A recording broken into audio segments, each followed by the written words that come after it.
Hello everyone, I hope you guys are doing very well. So, in today's video, we'll be discussing the character sketch of the most important character of the novel, Jane Eyre by Charlotte Bronte. So, before this video goes on, let's quickly begin. The first point is brave and strong. Jane faces many hardships in life but never gives up. She stays strong even when she is alone and poor.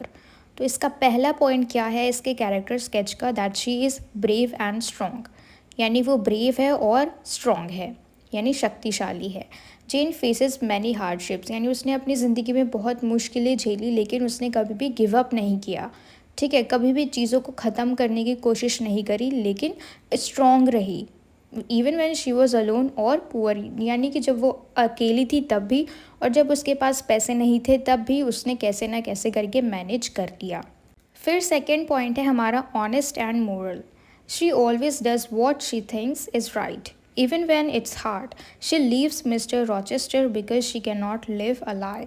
तो देखो वो honest है और moral है, यानी उसको बहुत अच्छे से पता है कि क्या चीज़ ठीक है और क्या चीज़ गलत है, और वो हमेशा अपने मन की ही करती है. यानी जब उसको कोई चीज़ ठीक लगती है तो वो वही करती है, भले ही वो मुश्किल हो, ठीक है, लेकिन वो फिर भी करती है. उसने रॉचेस्टर को छोड़ दिया क्योंकि वो पहले से ही मैरिड था, तो वो ऐसे नहीं रह सकती थी क्योंकि पहले ही ऑलरेडी उसकी वाइफ थी और वो उससे शादी कर ले तो ये चीज़ गलत होती, तो इसीलिए उसने रॉचेस्टर को छोड़ दिया.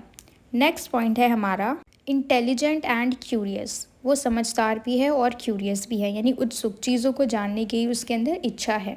जेन loves reading, learning and teaching. She becomes a governess because of her knowledge. तो जेन को पढ़ना अच्छा लगता है, पढ़ाना अच्छा लगता है और सीखना अच्छा लगता है. जिस स्कूल में वो बचपन में पढ़ रही थी, बड़े होने के बाद वो उसी में पढ़ाने लगी और उसके बाद उसको अगली जॉब क्या मिली, एक गवर्नेस की, just because of her knowledge. Next point है हमारा independent. Jane wants to live her life on her own terms. She works hard and makes her own choices. देखो वो एक तरीके से इंडिपेंडेंट भी है, यानी किसी दूसरे पर निर्भर नहीं है. वो खुद ही कमाती है और खुद ही अपनी ज़िंदगी को अपनी तरीके से जीना चाहती है और इसलिए वो बहुत ज़्यादा मेहनत भी करती है. लास्ट पॉइंट है हमारा loving and kind. She cares deeply for others and loves truly, specially mister Rochester. यानी ये बहुत ज़्यादा दयालु है, उसे दूसरों की परवाह है और ये सबसे प्यार करती है, यानी स्पेशली मिस्टर रॉचेस्टर. और काइंड का ये पॉइंट हम तब भी ले सकते हैं क्योंकि हमारे पास एक रीज़न है वाई शी इज़ काइंड. क्योंकि जो इसकी आंट थी मिसेस रीड, वो इसके साथ बहुत बुरा व्यवहार करती थी, लेकिन जब वो बड़ी हुई और इसे जॉब मिली और वो गेट्स हेड हॉल से बाहर निकली, यानी उनके घर से बाहर गई, दूर गई, जॉब करने गई, और उसे बाद में पता लगा कि जो मिसेस रीड है उनकी मृत्यु हो चुकी है.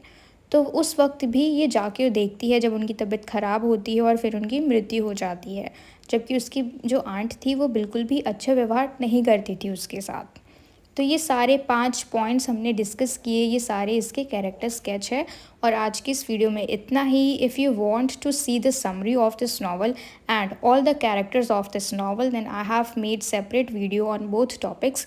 You can get the link in the description box of this video. So that's all for today. I hope this video helped you understand the topic well, and if it did, let me know in the comments and don't forget to share it with your friends.